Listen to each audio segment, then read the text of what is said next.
রাজ্য সমবায় ব্যাংকের নিয়োগ প্রক্রিয়া নিয়ে বেশ জটিলতার সৃষ্টি হয়েছে। যুব কংগ্রেসের পর মাঠে নেমেছে ত্রিপুরা পিপলস পার্টি।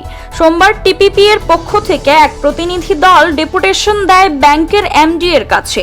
পেশ করা হয় দাবি সনদ।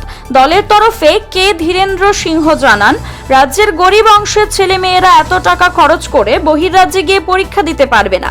তাছাড়া ব্যাংক কর্তৃপক্ষ বিষয়টি আগে জানায়নি, তাতে বিপাকে পড়ছে চাকরি প্রার্থীরা। এই অবস্থায় টিপিপি এর দাবি, রাজ্যের সমবায় ব্যাংক রাজ্যেই যেন নিয়োগের পরীক্ষা নেওয়া হয়। দেখুন, আমরা 25 তারিখ আমাদের যুব কংগ্রেসের তরফ থেকে আমরা দাবি জানিয়েছিলাম যে পরীক্ষায় 14% মানুষ ত্রিপুরাতে আজ বেকার। 14% রেকর্ড। আজকে ত্রিপুরার মানুষ বেকার, তাদের কাছে পয়সা নেই। তা সত্ত্বেও 1000 টাকা করে এখানে ফর্ম বিক্রি করা হয়েছে এবং তারপরেও আমরা বলেছিলাম যে পরীক্ষাটা যাতে বাইরের রাজ্যেতে না করে এই রাজ্যে করা হয়, কারণ আমরা জানি যে ছেলেমেয়েদের কাছে পয়সা নেই এবং বাইরের রাজ্যে গিয়ে পরীক্ষা দিতে আসা যাওয়া এবং গিয়ে থেকে পরীক্ষা দিয়ে আসা মোটামুটি 10 থেকে 15,000 টাকা খরচা। কিন্তু তারপরেও সেই 25 তারিখ ওনারা একটা বিজ্ঞপ্তি দিয়েছে। এই ব্যাংকের থেকে বলা হয়েছে যে ব্যাংকের নাকি 6 নম্বর পয়েন্টে লেখা আছে যে মানুষ যদি বেশি হয়, অ্যাপ্লিকেশন যদি বেশি পড়ে, তাহলে সেন্টার তারা বাইরের রাজ্যেতে পরীক্ষা দেবে। যেখানে আমরা ওদের স্টেটমেন্ট দেখিয়ে দিচ্ছি, সব ভুয়ো কথা বলেছে। এখানে এক্সামিনেশন সেন্টারে 1 নম্বর পয়েন্টে লেখা, দি examination will be conducted only in ভেনিউজ in following place across the state of Tripura, Agartala.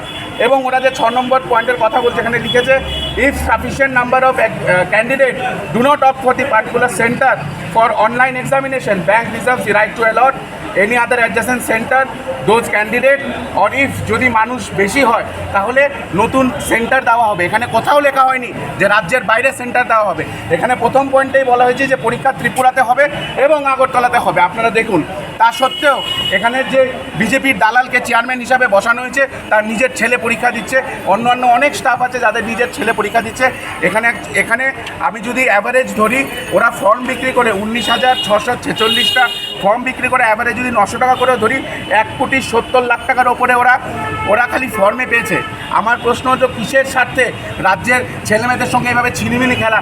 এবং তারা যে বাইরে পরীক্ষা নেবে, এই পরীক্ষার বিজ্ঞপ্তি তারা জানিয়েছে 23 তারিখ। এখন কোথাও টিকিট নেই, ছেলেমেয়েরা রাস্তায় ঘুরছে, ছেলেমেয়েদের হাতে পয়সা নেই, ছেলেমেয়েরা নিজের বাড়িঘর বিক্রি করছে।